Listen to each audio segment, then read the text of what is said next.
Canine Detection Collaborative. We bring the conversation straight to you. Training tips and helpful hints you'll actually use. Real insights from real experts with a side of laughs. Canine Detection Collaborative is where it's at. It all comes down to just one thing, helping our dogs be the best they can be. Canine Detection Collaborative. Hi, everybody. Welcome back to the Canine Detection Collaborative. I'm Robin Greubel, and I am here with my stupendous co-host, Stacy Barnett. Hello. As usually, you've heard us talk about this. We start talking. Every day. Every day. Sometimes a couple times a day. Yeah. And invariably, one of us is driving, right? Yeah. Because that's what you do. Because that's what we do. That's what you do. And literally, it starts having this, oh my gosh, how about if we started talking about things like this? And it was interesting because we just had the generalization episode come out when we were talking about analogies and chocolate cake and green eggs and ham and row, row, row your boat. And we started talking about drive, engagement, motivation, and arousal. And focus. And focus and all of the things. Good stuff. Right. And so that's our topic for today. Yeah. And actually, even before that, I was putting together my materials for I have a workshop that the workshop itself goes live after this drops, but it's available for purchase. You can go back and you can listen to it. And it's called How to Handle a Rocket Ship. And we were kind of tossing around this idea of a metaphor. Right. And we kind of came up with a really kind of a cool idea. Right. Because we started thinking about the dogs that we have. Yeah. And either what kind of cars or motorcycles they are. Yeah. So we could go through. I'm like, Nico's my Ferrari, right? He is. Mm-hmm. And Prize is definitely, she's one of those like muscle cars, like a Mustang. I'm picturing like a Mustang. Right. Yeah. She's definitely, because she's got kind of, but I know, and a lot of what we were talking about, it went so far beyond, like, I think what a lot of times what people talk about is drive versus arousal. And that's where it ends. And it's just like, this is drive, this is arousal, they are different. And I don't think a lot of people talk about how they work together. Right. And the other components that tie in to get kind of that harmonious, really good performance. Like when we're talking about how does motivation fit in? How does engagement and focus fit in? Right. People don't talk about that. They just talk about this is drive. This is arousal. They're different. Or this is drive. We don't even talk about drive as actually in the literature motivators. Right. And how even I looked at Belle the other day. We were doing some hunting in Lowe's. And she looked at me and I'm like, dude, wow, you're flat. And she's like, yeah, because you know what, Mom? I did a really good job in the one that you didn't get on film, which is so not my fault. And so, because then I'm like, ooh, let's do it again and I'll record it. And she's like, yeah, you're dumb. It was funny. We were talking and I'm like, Robin's telling me, oh, and she did this really, really great thing. And I'm like, and you didn't record it. She's like, nope. Nope. And The phone. So then I was going to do it again. And I'm like, she didn't do it, did she? Nope. But I got all that on film. So that's the way it is. But so we spent, this was probably, I don't even know where you were driving. I was driving, whatever. I think you were. Yeah. And I was on the computer. Yeah. And it turned in, okay, how do we put this together in a metaphor? Yeah. And so, yes, we were back to cars and engines. Right. Yes. And fuel, because, we both know so much about that. But anyway, Yeah. And I think I started going motorcycles first. And then I started to realize I don't know anything about motorcycles. So at that point, my metaphor started to lose a little. Oomph. Yeah. Well, when I'm looking at it, I'm like, where does the engine actually sit on the motorcycle? Yeah, that would be a problem. And then I realized, wait, what I'm looking at, is that the gas tank or is that the engine? And then I knew I was in big trouble. Okay. So that's when I know I started thinking for my presentation anyway, I was probably safer with a car. Mm-hmm. So the metaphor, right, is that the drive, and now what we're talking about in terms of drive is not like the technical drives. Right.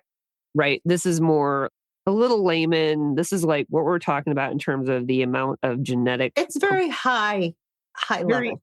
high level. This is the desire to do the searchy thing. Right. Right. Or the thing. Right. The thing. Yeah.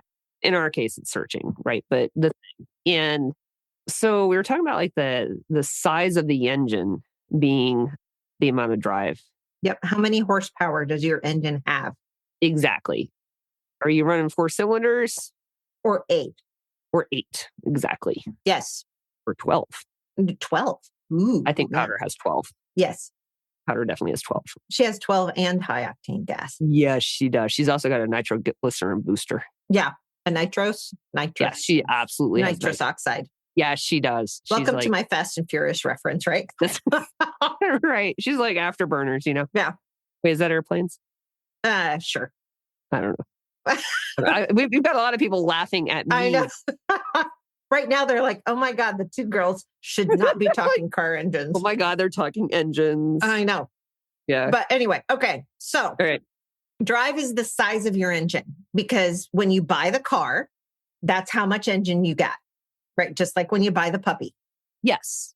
You don't get to be like, all of a sudden, I'm going to add engine today. No, it's just there. My van actually has 8 cylinders, but it, right. Like some cars have 4. Right. So then you have arousal. Right. Which would be your, actually is motivation, right? Motivation was the fuel. Right. So you can't use your drive without putting gas in it. Correct. Right. Because you have to build your motivators. Right. You're not going to get very far without putting gas in your tank. Correct. So your motivation that's what you build through your reinforcement history. And developing a reinforcement system, which we all know is a fundamental issue of where everybody needs to be. Lots of reinforcement system development. Exactly. Right. Which a lot of people don't necessarily do. At least on the sports side, it's here's a cookie, right? Right. I'm not picking on people on the sports side. I'm just saying that it's a very typical here's a cookie thing, right? And it's always been whenever I teach a seminar, it's one of my feed your dog more. Yeah. So that's your motivation is your fuel. So you got to put that in your gas tank so that the engine will go. Right. But not every fuel is created equal. No. Some fuel has a little bit more octane. Some's the cheap stuff. Like when you go to the gas station and you're broke. You buy the really cheap stuff. You get that 87 octane. Yep. And you can even actually get water in your fuel because you've poisoned something with your reinforcement system. Yeah. Uh-huh. Yeah, don't put like sugar in there either, right? No, that'd be bad. No, that'd be bad. Or if you put the wrong fuel in there, you put diesel in your gas engine, you're hosed. Yeah. Literally. Right? Yes. Yeah, like literally hosed. So yeah, giving the dog, not having that reinforcement system is like putting diesel in your gas engine or vice versa.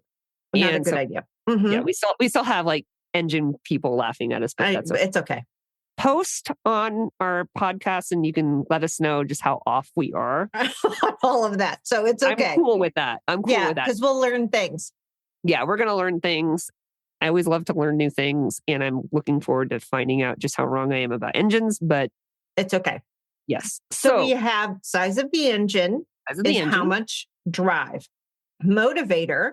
Motivation is the fuel that you put in the tank that hopefully you have a steady state fuel that you can compress the gas pedal with.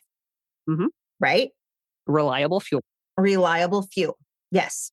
And that octane or that like spiciness of the fuel, right, is your arousal. Mm-hmm. So if you have too high of an octane, you could have some problems, Right. right? You might not be able to handle your car. Yeah. Right. Or you may stall out or doing something if it's not like that engine can't handle that. Right. But if you have too low octane, you're just going to be putt-putting. Yeah. I was just thinking of the mule because it's cold. A mule is our little ATV side by side, right? That we have at the house. We have to be careful about what fuel we put in it for the winter. Oh. Because it even has to warm up. Oh. Otherwise, when you hit the gas, it goes, which if you think about your dogs and their motivation and their drive is at a nice steady state, but then all of a sudden their arousal drops too low, you get the whole and that's jerky. And you have too much ethanol in your gas. Mm-hmm. Some of those types of engines. Right. I only know that because when I go to the gas pump and then you've got the ethanol and then the no ethanol. Mm-hmm. I've pumped gas at just about every state in this nation. Yeah. This is a sidebar. Clearly. Mm-hmm. Iowa gas pumps confuse the crap out of me. There are so many options. Yeah, we do a lot of ethanol subsidies. Yeah. But you go there and there's like 7 pumps, 7 buttons. I may be exaggerating. Just there's typically 3 or 4 unleaded, and then there's diesel. Yes. So and diesel's always green. Yeah. Unless you go to BP and then everything's green. So be careful. It's opposite. Yeah. So yeah, be careful. At BP. Be careful at BP. No, I'm always careful about that. But then I'm sitting there going, do I do what? Right. And then you have the no ethanol. Mm-hmm. That's why I'm saying there's like 5 or 6 options. Yep. Versus you go to New Jersey, we can't even pump our own gas here. That's just weird. I know it is. We roll down a window, we hand the guy the credit card and go fill it regular. Fill it? Yeah. Do you need a receipt? No. Done. I go to Iowa and I'm like, what the Pump your own. Figure it out. The machine will spit you a receipt. Oh my gosh. Right. So we're concentrating on the type of gas that we put in. Type of gas. So that's your arousal. Right. Then you have the aspect of focus and engagement. Mm-hmm. And this is kind of how everything works together. And this is really controlled through the handler, right? And this is kind of where I started going on the motorcycle theme because I was thinking of it as the throttle, right? Right. Or your gas pedal. Right. Or a gas pedal. I guess that would work too because I had in my head a picture of a throttle. But gas pedal work between your gas pedal, your brakes, and your steering wheel. Right. Right. Is that kind of whole setup. Like if you don't have any of that, you may go really fast. Nowhere. Or you run into a wall. Right. Right. So having that focus and engagement is the only way that you're going to get together, as a team. Because actually driving in and of itself takes coordination, and you have to teach yourself where to look, and you have to, those of us who've been driving for a while, do a whole bunch of stuff on autopilot. Right? Yeah. Which when we first started, you were like, whoa. Or me on the phone the other day. Wait, I'm in New Jersey. I was supposed to stop in Pennsylvania. Right. Yeah. Uh-huh. And so what happens is we build that balance and that arousal mobility. I mean, the press the gas, release the gas, press the gas, release the gas, whatever, when they're young. So we talk about it, and I know we've talked about it in previous episodes, but we decided to do a deep dive in this one on arousal mobility. You hit the gas, how fast can you slam on the brakes? Yeah. With the dog. And this is where the whole concept of quote unquote drive capping, which people refer to often, if you're using any sort of external means to get the dog to stop fizzing, right? Or drop their arousal, you're actually not teaching the dog arousal mobility. So do you want to expand on what do you mean by external means? External means could be an aversive. You could do corrections. You can do even, and how I was teaching this was with Sheba and Nico and all sorts of things. You throw things. You get them really, really high arousal. And then Sheba, I get her to the point where, no, now you have to sit and you have to sit with all 4 feet in the ground because she would do the little tap dancey thing with her front feet. Right. Yep. And then I would start almost doing reverse lures. Okay. To get her and teach her a hold. So now, because think about this, for bird dog work, I need to run out there, be really, really super excited to grab your bird, run back to me as fast as you can, hold the bird and sit quietly and heel until I tell you to out. And you have to have enough brain going on in order to do that. And so it's that going from high arousal, go retrieve it, come back, sit and hold. And so it's starting all of that. But the more pressure you have to add to the dog to get them to calm down, punishment in general suppresses all behavior. And so the goal with this whole thing is to teach the dogs to drop their arousal level internally by themselves. Right. Not by using aversives. Right. Because if you're using aversives, it's artificial. Correct. And we're not going to talk about methods because people can. No. Right. Yeah. This is more about the concepts. The concepts. Yep. Right. And so the whole plan and whole thinking about this has really started me thinking about, even with puppies, we have the tendency to really like the puppies that are over the top because people are like, oh my gosh, that's drive. It's a combination of drive and arousal. And Stacy will vow for the fact that she's looking at Jack at 8 weeks going, he's going to be a dud. I was worried. You were worried. And I'm like, I was. Just wait. And I'm like, Robin, you really, and you got so frustrated with me the one time. I swear you're like, it's going to be fine. I did. I actually got a little snarky. I know. And I'm like, can't trust you. Yes. And now that same, he's going to be fine. Stacy. Yes. Just chill. Wow. Just settle down. And I'm like, okay. You know what you're doing. I might die. And so literally what ends up happening is, and I tell a lot of this to my puppy people, 18 months. Yeah. For my lines right now. Yeah. It's 18 months.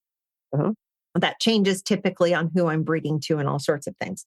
But in general, and even most working dogs, I will tell you 18 months. This is why when people do temperament testing for your working dogs, it happens later. 10 months is typically the earliest. Yeah. The puppy I'm going to have at 10 months and the puppy I had at 8 weeks, totally different dogs. Well, that, and I think I even told you, like I was doing cap hunting for his cap, right? And every search he did, he got more and more intense. It was like he was just kicking in. And I'm like, whoa. Wow. Yeah. Yeah. There's a lot in here. Right. So when we talk about that arousal and that arousal mobility, that's what we're talking. Can they go from really, really high to now can you out them? I see this happen too. And I will tell, well, besides Nico having lots of bad training on him from me on out. Right. He says he has a lot of in. He has a lot of in, but not a lot of out. Well, that's typical for what he is. Right. And we also need to have the reinforcement history on the behavior that we're asking them to do, because I know we've talked about outs are expensive for him. So as you think through, how am I requiring my dog to go from really, really high arousal, high drive, all the way down to high drive, low arousal without using any sort with or aversives? So they're doing it and they're doing the internal management on their own. So when we talk about drive capping, that's what we're talking about. And Prize actually does but she does it kind of a little bit naturally where I can play tug with her and I just say out and she's like, okay. And she just all of a sudden see her arousal. And then I can be, but I can't do the powder. Valid. So although powder is not normal, just in general, I mean. Right. So it is that out piece. Yeah. And then can I flip them into all of obedience? And, working with the military and law enforcement, I see this when they're doing bite work. Yeah. Because bite work is so ultra motivating for the dogs and they get really, really excited by all of it. Their arousal spikes. So you have drive, arousal, and all of the things coming together.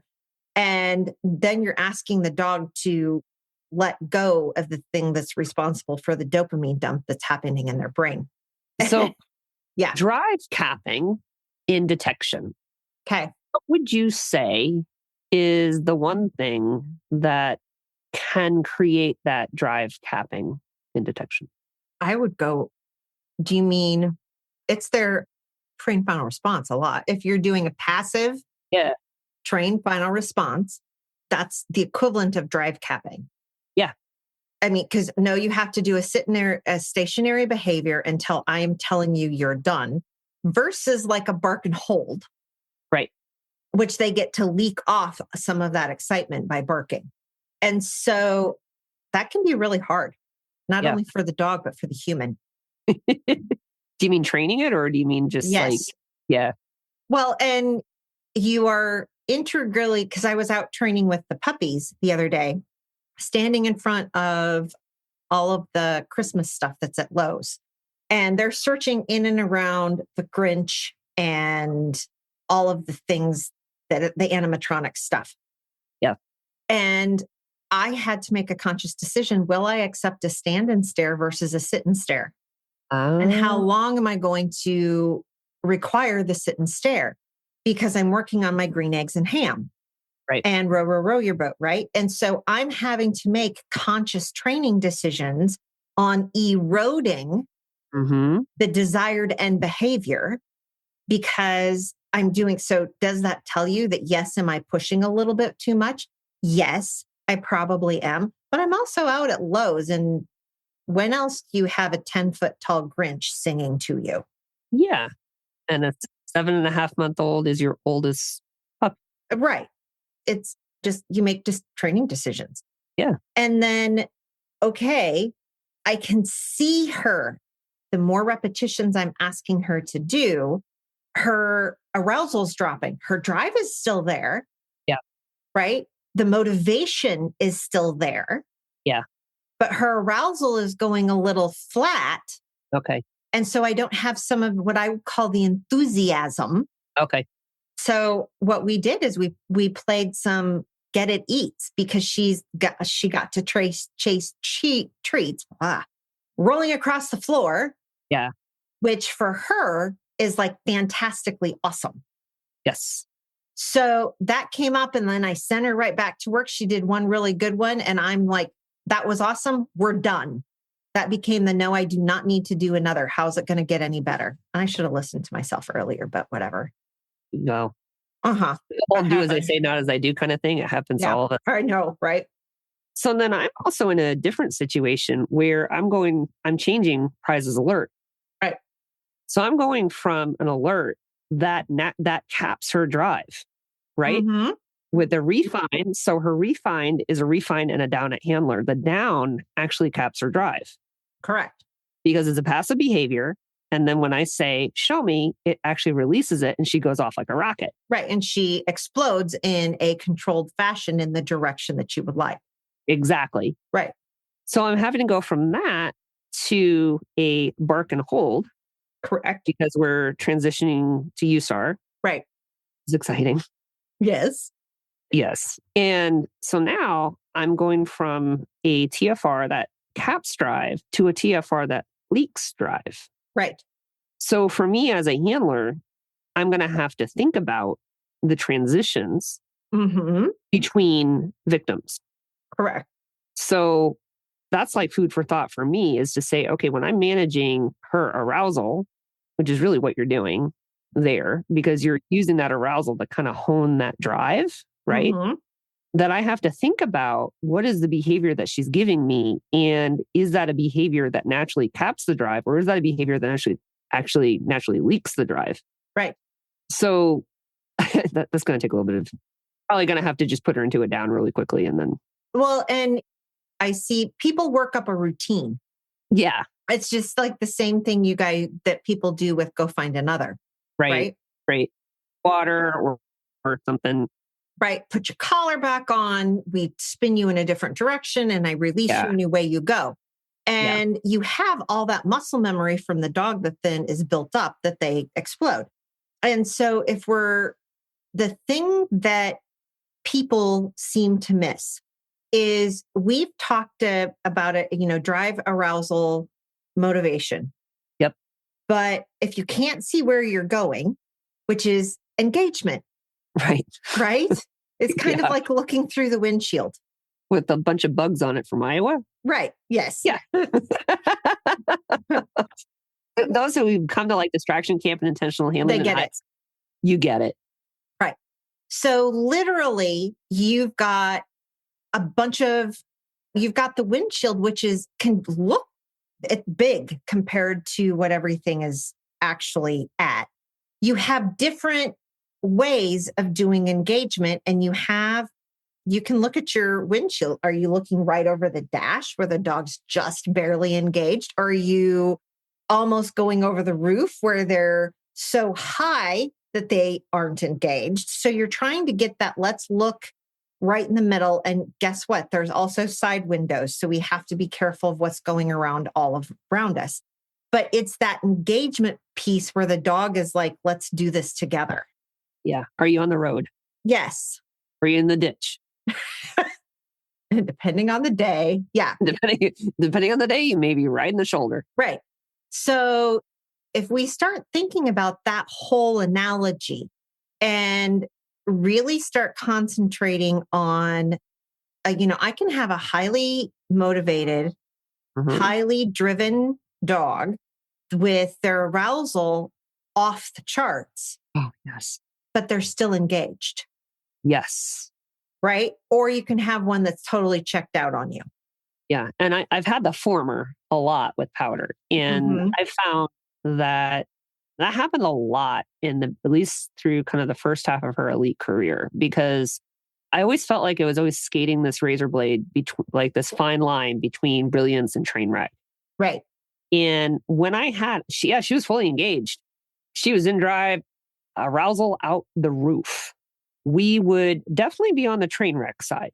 And it didn't, she was trying hard. It was just, there were so many squirrels going around in her little brain that were powering her legs so fast to do the thing. Right. She wanted to do really, really, really badly. And it was really difficult. But as we started to move through her elite career and she became more fluent, then we had a little bit less arousal sensitivity. So her arousal could actually be very high. But, it's interesting how fluency and arousal kind of work together, right? So as fluency increases, the behavior is actually less sensitive to shifts in the arousal.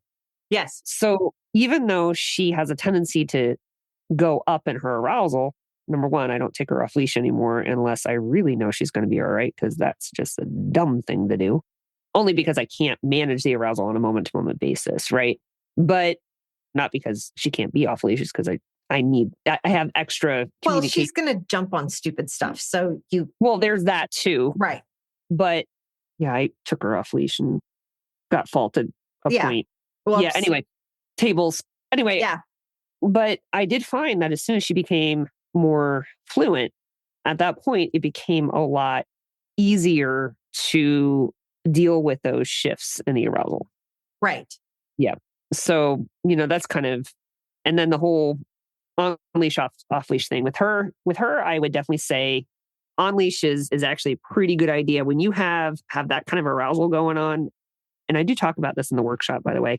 Well, and to totally pull you off, not really a tangent. It's always interesting for me when you call me and be like, well, this happened today and Powder's arousal was too low. I'm like, what? Yes. Right? So what's that look like? That looks like scavenging on her part. Oh, interesting. What's really interesting, I kind of think, this is my theory, and let me know what you think about this, is that I think that dogs have a comfortable range of arousal, like a high and a low, in which they can operate effectively. And that range is natural to that dog. And my goal as a handler is to actually work that dog at the highest level of their arousal that they can work effectively as long as I don't exceed their drive level. Correct. So that's kind of what I think. But and what's interesting is I do think there's a range because Powder's low range, when I think she's in too low of arousal, is still way higher than most dogs. Right. Well, and as I'm thinking about this, what we're actually trying to do is through training Mm-hmm. and developing a reinforcement motivators, whatever, we are actually trying to create a lot of arousal mobility Uh-huh. so that the optimum arousal that the dog will perform at is actually a wider range. Wider range is better. Right. Than when we got them as a puppy. Yeah. Right. And so that whole arousal mobility, I think of it, you guys can't see me because we do this when we look scary. So Speak for it's yourself, man. it's a I sine look wave. great. I don't know about you. It's a sine wave. Okay, now we have a dog squeaking a toy in the background, but you guys are going to have to suffer through that. I can't hear that. So it's a sine wave, it's Like a wave. Yeah. yeah. And so you want the dog to be able to operate all the way up. If you think about it as a bell curve, they have to operate when they're in that middle, ideally 95%. Yeah. Right. And so when you get them as a puppy, they may only operate really, really well when they're in the middle 30. Yeah. And so that's when we talk about arousal mobility. That's actually what we're trying to do is make the dog be able to function and have stimulus control and solve whatever problem you want them to solve when it's the full range of the bell curve. Yep. Well, and then when I made that comment about I want the dog at the highest arousal rate below their drive, is also that comment is pretty specific to sport. Right. And so I just want to put a little bit of a caveat on that because I realized I was talking about that from the lens of timed searches. Right. Right. That this is not, which is very different than if I'm working prize out in the wilderness. I don't want that. No. Then it's almost like I think Joe has a tractor that we call Hank. It's Hank the Tank. Hank the Tank. It's a tractor. He's got lots of horses under the hood. But most of the time I had somebody actually kind of say, well, you actually want a Ford Raptor. And whether you like Fords or what, I don't care. But it's the whole concept that you've got a truck. Yeah. You've got 8 cylinders that can tow a heavy load. It can go through all sorts of things. It can do all sorts of stuff. But it's also okay to drive on the interstate. Yeah. And in a working dog, because you don't know when they're going to have to put the pedal down to do their thing, you still need a really, really big engine. Yes. So that if they need to, they can dig deep and they can do it. But they can also work for hours. Right. Unlike with the nose work dogs. Right. In the search and rescue world, it's a little different because, we do stupid stuff like we go out and even the contracting work for explosives and stuff like that. You actually need a dog that's going to work on a slow burn. Mm-hmm. Because if you have a dog that's going to go out and do everything that they need to do in the first 10 minutes, you don't have a dog for the rest of your 8-hour shift. No. Right. Yes, you do give them breaks, but I still need you to do the thing.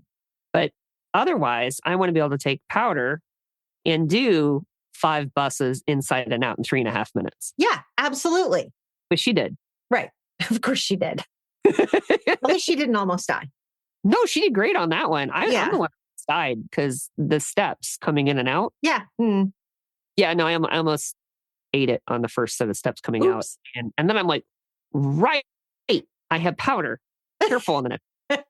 So as we start thinking about how people, when you're looking at your dog, and it's one of those things where I try and select. I've actually gone from the I want a Ferrari world to the give me a really, actually, I think of my dogs more like Toyota 4Runners, Okay.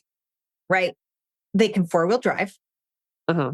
They've got a big enough, it's the off-road package. Uh-huh. And they can tow stuff. They can do all sorts of things. But I want a dog that is that versatile. And yes, I can ask my Toyota 4Runner to go on a rubble pile. Yes. It also has one of the, like, little snorkels, and it has like It might. Yeah. Like I'm going off in the Yes, you're going off in the bush. safari. You've got, out in the bush, you got the safari thing going on. Yes, exactly. They're high-end 4Runners. Right. Yeah. And so, very, yeah.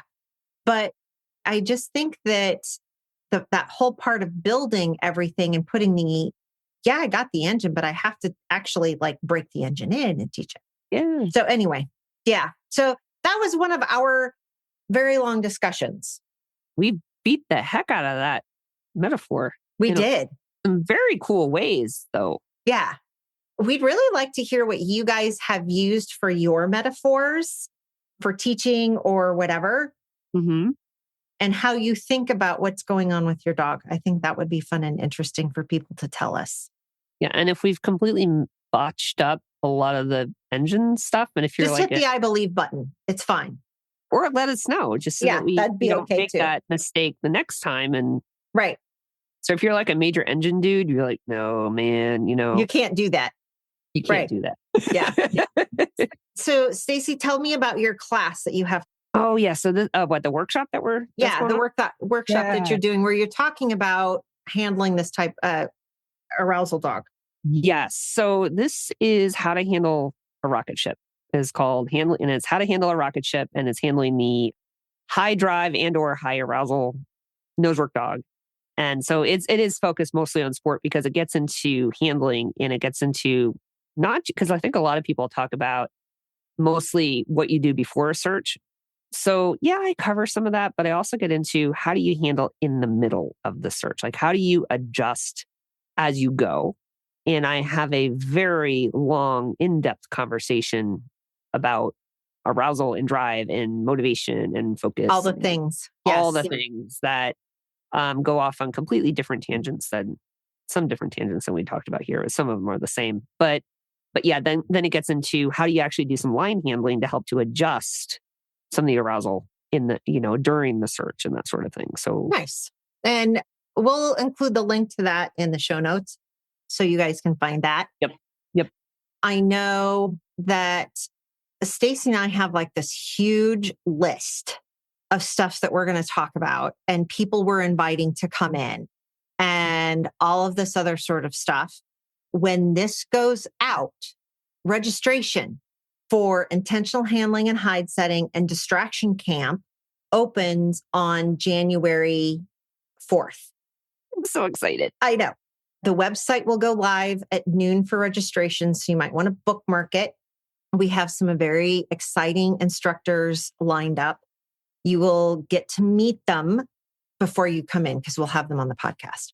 Yes, because we're going to have 3 instructors. Yep. In each of the events. Each of the courses. Yep.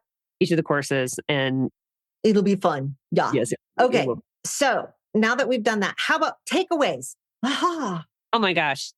Takeaways is, I think it comes down to you have to have the harmonious relationship. You can't just have one thing and rely on it. You can't just rely on drive. You can't just rely on motivation. And certainly, please don't just rely on arousal. Correct. You got to bring in and you got to have that focus and engagement. If you don't have all those pieces working together in a system, your teamwork is just going to suffer. Right. And if you want to try to get the best performance possible, you've got to consider all of those pieces together.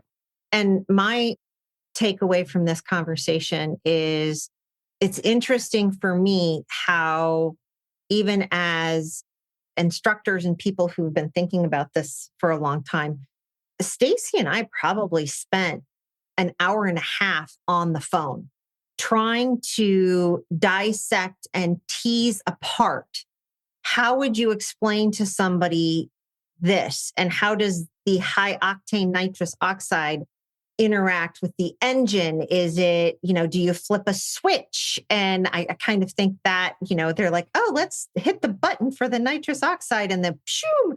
And I think about that as, when your bite work dogs see the decoy and they have to, nope, now you still got the governor on because you can't release them to go bite yet, but you gotta have that on there. But they're arousal spikes. Uh-huh. And so it was one of those really interesting conversations for me where how do we explain what we mean without getting drug into, and Stacy and I've talked about this too, we're trying not to get into using a whole bunch of labels. Yeah. Because it makes things more complicated and people get weird. And we just want people to think about it. So, oh my gosh, that was like a weird, really long thing. But anyway, so I let's just say I drove a donkey to the vet today to get a Coggins and I had some thinking time. So anyway. We also covered this in the, we were messaging back and forth because it's not just the phone. So you guys get a lot of our brain time. Yeah. I mean, it's just the output of a lot of stuff. We're sorry. Okay. With that, we will let them go back to whatever productive thing they were doing before they decided to listen to us. Oh my God. So, okay. Thanks, everybody. Please tune in for next time and make sure to tell us what we so messed up with engines. So go train. Canine Detection Collaborative.